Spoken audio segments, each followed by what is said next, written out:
Welcome to the Sydney Property Muppets podcast. My name is Kurt Lawther. I'm the real estate agent, and with me forever is Chris, the buyer's agent. What the heck are we doing here for? Oh, this is a perfect real estate that you want to be purchasing. It's called a go-kart track, guys. Great, we're into commercial property now, are we? We are into industrial, commercial, whatever it falls under, Chris. Now, Kurt, how have you brought me here? Now, I must admit, this is the second year you brought me here. Why are we here? So, long story short, I'll tell the real answer in a second. I love go-karting. Would do it every day of the week if I could. True. But once a year I managed to con enough work members and a couple of other people I don't know into coming just so really I can race not by myself but still come first. That's the point I wasn't sure if you're going to admit. Basically, it's an opportunity for him to win against a whole bunch of averages. Brother's average?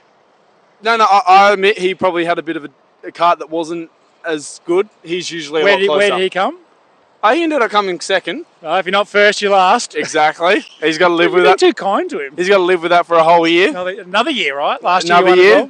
This is the third instalment. But long story short, we just want a quick market update and just where the property market's at, Chris. Yeah, we'll also just have a bit of fun. This just shows a bit more of who we are.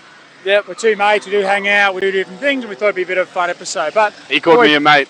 Yeah, first time. I love you. Daddy. Anyway. I don't think you can love you back. Okay, so yeah, what was the best thing about today? Before we get the property sort of wrap. Honestly, a fun answer is winning coming first, but it's actually, I just love doing go-karting. Genuinely just love being out go-karting. What about yourself? You came out like 3 weeks ago, didn't you? About 2 months ago. Whatever. Best part about it was doing better than last year. So you gave me fair play. You gave me a lot of tips and advice around not leaning into the corner and how to break into hairpins. And I went from coming 8th last year to 4th this year and beat Tony. And you know who you are, Tony. You're a loser. And it's just generally a whole lot of fun. It is. My neck's a bit sore, but I'm okay. What was the worst part of that today? It's probably going to be, besides Tony making me cut some grass on a lawnmower. Call you Victor. Yeah, Victor. I thought it was Victory, but Victor Lawnmower. Yeah, I thought that's where I was going. But actually, it's going to be tomorrow. My lower back is going to be like an 80-year-old. It's going to be sore. It is. I predicted that, yeah. And you're about 70 years older than me, so... Mine will be very sore. I can already feel my back seizing up. Yeah, my worst part for today, I had a couple of spin-outs. sorry, Chris. What was your worst part? That's good. No, I'll answer my own question, thank you. That actually I must admit, always catches me out. I'm assuming it does if it happens to you. And it's definitely a feeling of what's, not life flashing through the eye, but there is a moment of where am I going to end up after I spin and who's going to hit me? Yep. So it does a bit heartening now sort of stuff, but I still enjoy it. I'll come back next year if I get an invitation.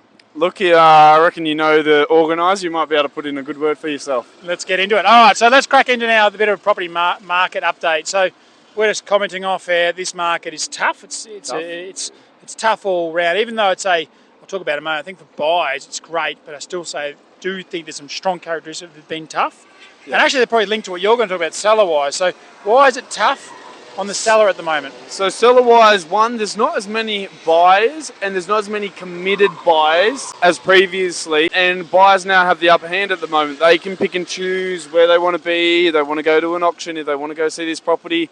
And they know generally if they are interested, there's going to be maximum one other person. But because there's so many options, they're not getting pushed on prices. Which is good. Yeah, well, good for the buyers. I was going to say probably the one negative for the buyers, though, is because it's a little bit tough, people aren't looking at selling, so you're not having all the options in the world that when it's on-market properties, you're not seeing all the best properties. You're probably seeing... Yeah, I think at the moment it's really massive gap, right? There's still grade A property that is transacting fast. There's got and expensively. An expensive property, but even like 2-bed, 1-bath and a car park in Land Cove and Dover Bay, these areas still hot cake because there's a bunch of people who are first-home buyers or upgraders, downsizers who want those properties. But that's a rarity, and that's not just one thing. There's a few other ones. There's boutique properties that are still highly sought after. But I'd say the vast majority of properties that are out there right now, you classify as probably tier C. It's near a railway station. It might have a tenant in it, so you've got to buy it and have some issues come out of it. Yeah, some issues, some problems. Where in a hot market, those things get gobbled up. In a market like this, they're not. So as a buyer, there's an element of and I've got clients, and I'm going, Chris, when's the next property going to send us? We looked at one a week ago that was okay. We didn't progress. Where's the next one? Like a month ago, you were sending us 3 or 4 good options. And I can't manufacture properties, like I'm not a builder, so I can't go out and design the property they want. Yep. Sound a bit far-fetched, but I do say to them, I can't manufacture. It's got to be what's in the market or what's possible. Well, I was going to say, one thing I think notice as well is, as a vendor, is don't be disheartened by saying, where are all the buyers? Because for me, the buyers that are out there at the moment are the exact same buyers when it's a hot market are taking their time. Fair call. That's a hot take. I've got no stats behind it, but from my feeling, speaking to the buyers, most would still be the same buyers that in a hotter market, they would still be taking their time. They would actually be missing out on property. It's just that things aren't going as hot. There's not as much competition. So it makes it challenging. No, I think it's my hot take. No, look, I think it's obvious. We talk about, look, it's funny. We talk about the rates going down, the price of property goes up, which sounds counterintuitive. When the rates go up, we talk about the price of property going up, right? Which is what happened basically. No, when the rates go down, well, they're looking to go down. When they will go up. But even when the rates have gone up, the prices in Sydney, because with Sydney, have still continued to rise. Held their line. So I'm talking to a lot of buyers and potential buyers who are thinking about buying, saying now is that time to get in there. You might not be able to find the property, but if you do, you're probably likely to be the only person looking at it. Yeah, you want to be prepared, ready to go. You might have a bit more bargaining chips, but I still think if you want to get into the market, it's not something you take lightly and think you've got all the time in the world. Yeah. All right, that's a nice little summary. Like we said, a bit of a laugh here today. Yep. Just one last question for you, Kurt. Yep. Obviously, today's event, it's all about who comes first, and obviously who comes first would get the fastest average, what's the best lap? So you got the best lap today? No, not today. Sorry. No, mate.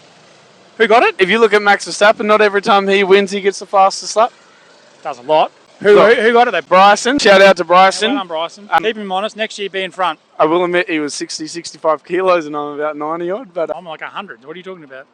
Yeah, but I was only 25 seconds behind you. Over 20 laps. Damn, that sounds bad. Very good. Thank you for dropping by. Chris has just incriminated himself. On that part. Thank you, guys. What's their homework? Homework for the week. Let us know what you're doing this Christmas or this New Year's period. If you're having some fun things activity-wise, let us know. In the comments. Love to hear about them in the comments below. Thanks for dropping by. Not bad. Perfect.